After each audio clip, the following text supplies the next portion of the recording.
We're going to do the portrait for your biography day in art class. Your portrait will be created in the style of the artist Bearden.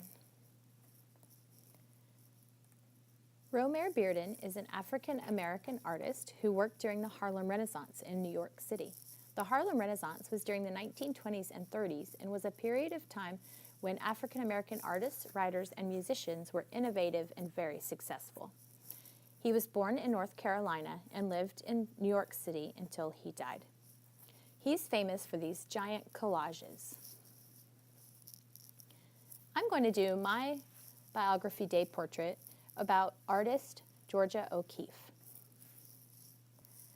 Georgia O'Keeffe was also an American artist. She lived and worked in New York City, Virginia, and also in Texas and New Mexico. She was born in Wisconsin in 1887. She would grow to become one of America's most famous painters. Georgia loved to paint flowers, mountains, seashells, and even animal bones that she found in the desert. On the first day of this project, you're going to draw a simple outline of your person. There's no need to draw details like faces or hands. You're going to glue those on from magazine pictures. Because Georgia O'Keeffe wore lots of long layers and skirts, I drew her in a skirt. And because she liked to collect bones from the desert in New Mexico, I'm drawing a cow skull next to her. All of these things will be filled in with colored paper. We're going to use magazine paper because it's shiny and it looks really nice. Georgia O'Keeffe also wore a big floppy cowboy hat.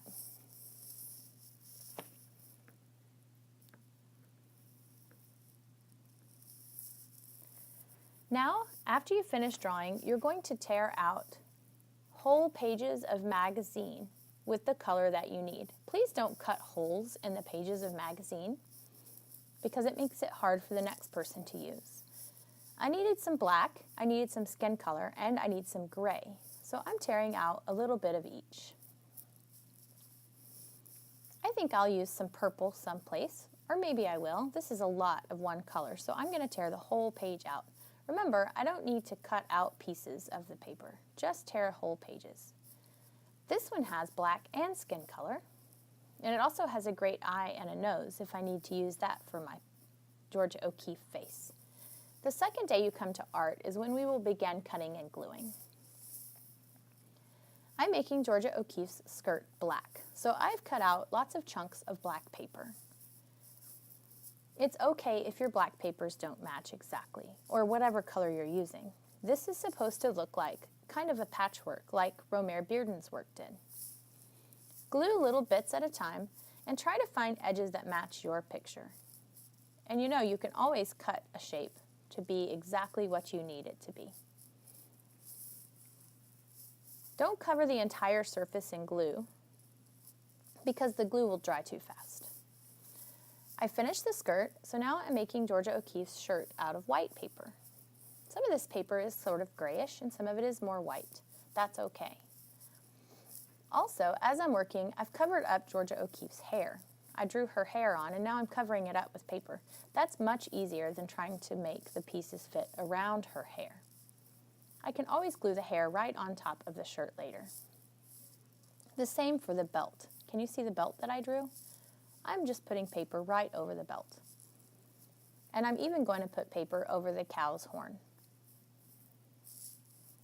There's no need to try to do the things that are on top. We can just glue those right on top later.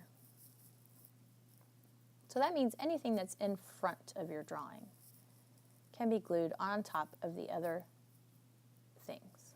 See, I glued the belt on top and I glued a necklace on top of the shirt also. You'll do the same thing for the face. So you'll piece in the face with skin colored paper. It does not have to be skin. If you find some color in a magazine that looks like your biography day person's skin color, you could use that.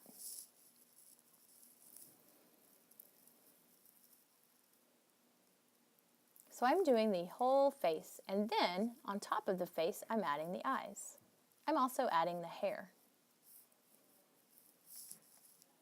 The eyes, nose, and mouth are glued right on top of the skin color face. I know these are a little funny looking, but they're so nice and very interesting to look at once you're finished. Georgia O'Keeffe's hat will fit right on top of the hair. I don't need to add bangs because the hat has a big floppy brim. This was to keep the sun out of her eyes, you know. Now I'm working on the cow skull. This is actually a piece of paper that was a picture of a sandy beach. So I just cut up the sand from the beach to make the cow bone. I didn't put hands in my picture, but if you want your person to have hands, you could find some hands in a magazine, cut those out, and glue them on. The same thing with feet. I added a flower at the bottom because Georgia O'Keeffe also liked to paint flowers. Your Biography Day portrait should tell about your Biography Day person. Even though it's not going to look exactly like them, you should be able to look at the Biography Day portrait collage and know who it is. Now I'm doing a background. Everybody will be filling in their paper completely with magazine paper. I'm making a blue sky with a green bottom. So it looks like Georgia O'Keeffe is standing outside. She really loved to be outdoors. If you decide to put your person's name in your picture, simply cut out magazine letters from random magazines. You can look for these as you're looking for pages of color.